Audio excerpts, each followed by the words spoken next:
How's it going, everybody? So I wasn't feeling super creative today, and I just honestly wanted to play some ladder. I woke up from a nap, and it's been a long day for me, and I thought, what better way to de-stress, this is a joke, by the way, than get on Clash Royale. So let me go for the skellies like this right here. I gotta clarify that because people, you gotta understand how rage-inducing this game can be sometimes. But today my goal is to stay calm and just, try and play decently, and hopefully get some good games for you guys. So he goes for the Vines first play on my tower. I'm actually gonna go offensive expo second play of the game, only because he did that Vines, and he's also not playing anything else. He goes for the baby dragon at the exact same time. Okay, very nice.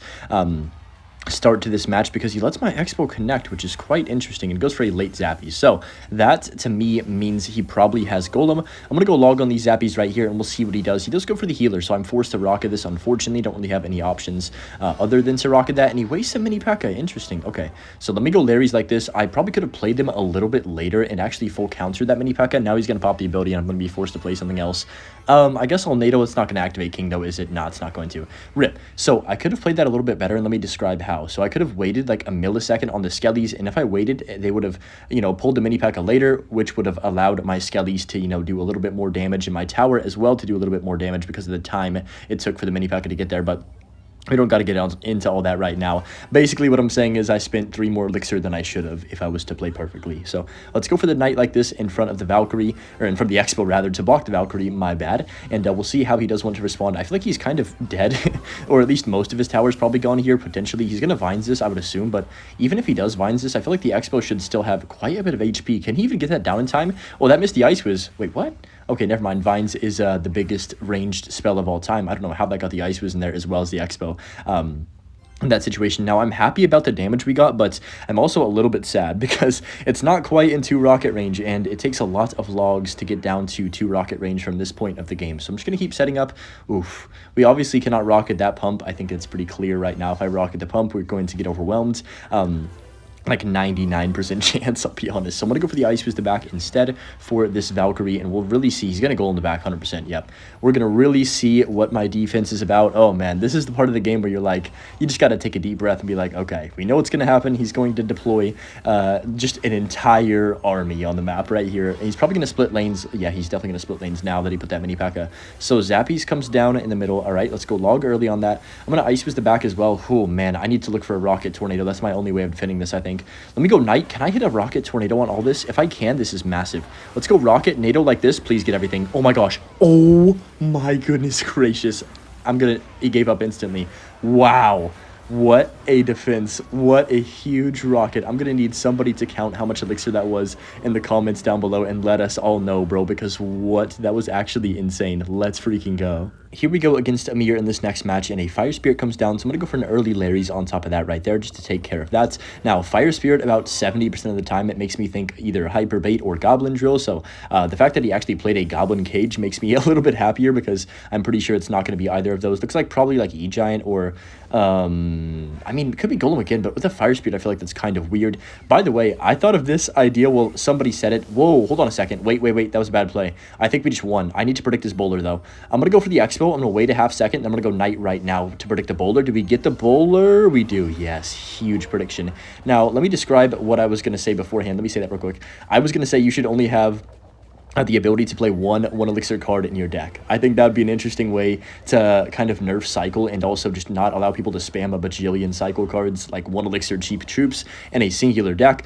Second of all, let me describe why we just hopefully, well, it's not over, but why we have the massive lead in this game. So the second he went for that lightning, I was like just completely content with letting him take half my tower, because I knew he didn't have any elixir left. Like, you got to just be accepting of tower damage sometimes if you know you can actually gain more, and that's just the elixir. Like, people ask if I count elixir or, do top players count elixir? Not necessarily every single time. You're just kind of basing it off of the feel of the game, and especially in single elixir when they do an aggressive lightning, they don't have much. So I'm gonna go for the Tesla. I'm like 95% sure we take the entire tower here. I can also go for a last second tornado here to pull this E-Giant and the baby dragon all the way over, and that's tower down. I'm 100% sure of that. Unless he has Barbell back in cycle. I can't remember if he does, but it's not going to matter. We're going to go ahead and take his entire tower, and we get a second rage quit of the video already, which is kind of crazy. I mean, 2 games into the video, we'll definitely take that. Very nice start. I'm going to go for the knight. I guess I'll just 3-crown him. You guys don't need to see me 3-crown him, but, you know, let's head to the next match right now. Don't think we could quite have a better start to this video right here, but we're up against, oh man, bad starting hand. We're up against Yinian. I'm not sure if I'm pronouncing that correctly in this next match right here, but unfortunately didn't have Tesla, Rocket, or Tornado in my starting hand, which is quite, what's the right way to word it? Annoying? Maybe aggravating for the starting cycle against Hog when they do Hog first play. Oh, I was thinking about this earlier, actually, probably a couple hours ago. So I was thinking, what if Supercell made Clash Royale have these non-starting hand-able cards? So basically what I mean by that is you can't have your win condition in starting hand, and I know win condition is a pretty broad term. What I would say is a win condition, I'm not counting like MK as a win condition, but I'm counting the cards that go directly to tower, like Lava Hounds, you know, Hog Rider, even cards like, to be honest, like Wall Breakers, which are really annoying to have a first play against, could be considered a win condition card. And you might be like, what if you have more than 4? If you have more than 4 win conditions in your deck, then you know what? You can have anything in your starting hand, because that deck should be just, it should never exist in the first place. But yeah, I was thinking like maybe that would allow people to not just play so aggressively in the first 5-10 seconds of a match and rely a lot on like a starting hand to win a game. For example, sometimes people will go like Golem first play in the back and just hope you don't have a good counter, or Lava Hound first play, and if you don't have your right response exactly for it, you kind of just lose the match. Or like you saw this match, luckily I did have, you know, enough cards to defend the Hog, because my deck is really good against Hog. But for example, if somebody had a Tornado only as their only counter and he played the Hog first play, oh, I don't have my NATO in hand, and now I just got starting handed, not because I did a bad play, but because I didn't have the right response that I needed in the current situation, just because of the loading in RNG. So I don't know, it's an interesting idea to think about. I'm definitely open to hearing comments about it, and like, what do you guys think about that potentially? It of course would only be limited to some win conditions, you know, only win conditions, and then of course Elixir Collector should just never be in the starting hand, which it is already. So that was the good update they did right there. I would also say that it's kind of a hard thing to implement, but also, you know, it'd be interesting to maybe test out. I mean, it's not, you know, completely a horrible idea, I don't think, based off of how aggressive they've made Clash Royale. I feel like it wouldn't hurt the game for sure to have something like that to kind of make them at least think about what they're doing before you just drop down your win condition and pray that your opponent does not have the right responses. But Boss Bandit comes down, he's going to XE 100%. Can I get a rocket? Oh, we can. I can go for the rocket on this XE and the Boss Bandit. Did I miss? No! Oh, that's my bad. Okay, I should have waited a millisecond. I was getting a little bit ambitious right there on that XE. It's all good, though. Still a pretty, like, fine situation, all things considered, even with that missed rocket. Did I hit the Boss Bandit with that rocket? I actually can't remember. I was so focused on the XE, but I'm going to go ahead and just pull the Hog Rider to the King Tower now, get the King Tower activation right away, and going into overtime now, since we didn't have the Tornado on the first play of the game. We could have had King Tower 3 minutes earlier. Think about it like that. If we just had the Tornado in cycle initially. It's kind of funny to think about, but let's go for the IceBow like this right here, and then he's going to probably go for the Boss Bandit's ability like 5 times. Wait, you know what I'm going to do? I'm going to rocket like this on the XE, because it's going to hit the Boss Bandit too, 100%. Do it. Yes. See, I redeemed myself for my missed rocket with that. That's massive. I knew he's going to pop the ability to try and get the maximum value out of his Boss Bandit, and now we are absolutely in business. I can go for the Tesla, and he is hurting. His Hunter comes down. He's so broke right now. I think we just connect on tower. He goes for the Snowball, and we have 3 give-ups in a row. I mean, this is not something that happens that frequently, so I'm kind of happy with how we're playing these games here today. But yeah, nice win once again. That rhymed as well. Holy moly, I'm cooking. Nice W. Okay, and we go against Langex, and this one, I'm definitely butchering these. Dude, I want to be so good at pronouncing names, but I'm just never going to be good. It's impossible, I swear. Let's go Larry's like this right here on top of those goblins. Now, I faced this guy before, and I'm almost certain he's playing log bait, but it's kind of an odd version of log bait. You know what? I'm going to let that damage happen. Now, usually I'm always about, like, basically just being super desperate to defend everything, and you know what? I'm gonna let that damage happen too. This could be a dumb play. This is probably not the smartest play, but I'm not gonna log that. I'm just gonna let the IceBow do its thing and take a bit of damage, and then go for the offensive. Now, the reason I'm doing this is because he played very aggressive right there at the beginning, and I don't know if it's going to pay off or what, but I'm just going to go ahead and wait for him to make a response. Rascals do come down, so I'm going to go ahead and log this. I'm also going to Tesla here in case he goes like Goblins to bridge again, or Wall Breakers. There's the Goblins. Perfect. It's going to be taken care of right there. He goes for late Vines. I didn't really know he had Vines, to be honest, so that kind of sucks. We should still get a connection on tower, though. We do. Okay, so All things considered, I know it looks like I'm losing right now, but I actually would say we have the advantage because I'm definitely up like 2 to 3 elixir.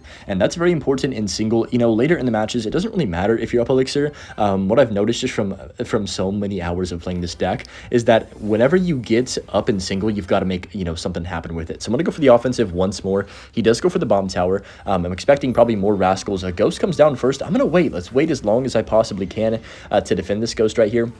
We know he wants to rascals on 0. There it is. So I'm going to go for these skellies like this. I'm actually going to wait with my log too as well. Hold on. Is he going to play anything on top of this? No. So I'm going to go log now. What does he do to respond? The vines comes down, but I think his elixir bar is really low and we are going to work that lock. So all things considered, me taking that 1 skeleton barrel damage, plus whatever. What was the starting play? I forgot, low key. It was a ghost hit or something?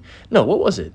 It was goblins. I'm going to go ahead and grab the King Tower activation. But yeah, me taking that damage ended up giving me the advantage here. And also, I'm tanking those wall breakers too. I know we take some good damage there, but like, look at the situation. We're currently now still winning, by the way. And we have King. And King against a log bait, hyper spam, whatever you want to call this type of deck, is literally game-changing. It's completely game-changing. So I'm going to go for the defensive expo like this right here. Definitely one of the more important matchups to even have a King Tower activation against. So I'm very happy to take that damage and grab it. Now I can honestly just start rocket cycling him. I know this is probably frustrating for him, but you know, I guess it's the best play in this situation, and the game's not over. It's very much still losable. He could, you know, overwhelm me at any point. So I'm gonna go for the knight like this, log in these wall breakers. I probably should have just ice wizarded them.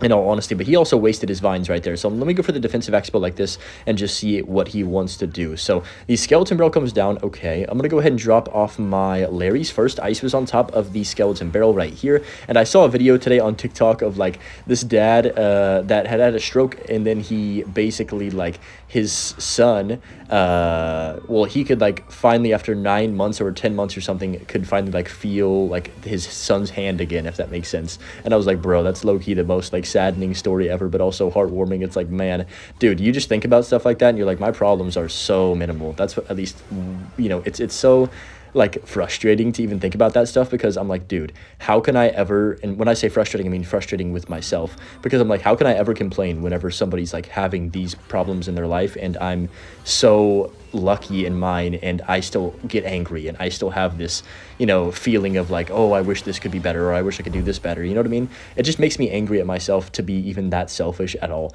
And it's like just a good reminder to be like, man, no matter what's going on in your life, somebody does have it worse, you know what I mean? Or somebody's going through something that is also very difficult, you know, on the same level as you. So I'm going to go log on top of the skeleton barrel right here, plus the dart goblin. Dude, you know, somebody commented this like a couple days ago or a week ago, or I don't know when, but they were like, Hunter will just talk about the most life deep stuff and then say, I'm going to go log right here on a unit. It's kind of funny, but I thought that was hilarious. That sums up me perfectly though, honestly. So will he vines this? He will. I'm going to go ahead and drop down my Evo Tesla in front of my tower to kill that skeleton barrel. I should have played it faster. I'm kind of mad that I didn't react quick enough, and I kind of was indecisive, but it's all good. I'm just going to go ahead and chuck a rocket on his tower. With only 38 seconds remaining, we should be fine. I mean, he's playing pretty well. Or for as well as you can play with hyper bait, to be completely real. You guys know my thoughts on hyper bait overall. So I'm going to go for the tornado like this right here to kill the skeletons. And then 25 seconds, I'm just going to go for the Tesla skellies like this. I'm going to go ahead and drop down my knight to tank for these goblins, and then ice was over here for the skeleton barrel. We don't really care about that dark goblin doing anything over there, and we can just go ahead and rock it one more time. So 15 seconds remain. I'm going to wait a few seconds and then go for my log, see if we can get some more value with that log. Tesla late, and that's going to be game over right there.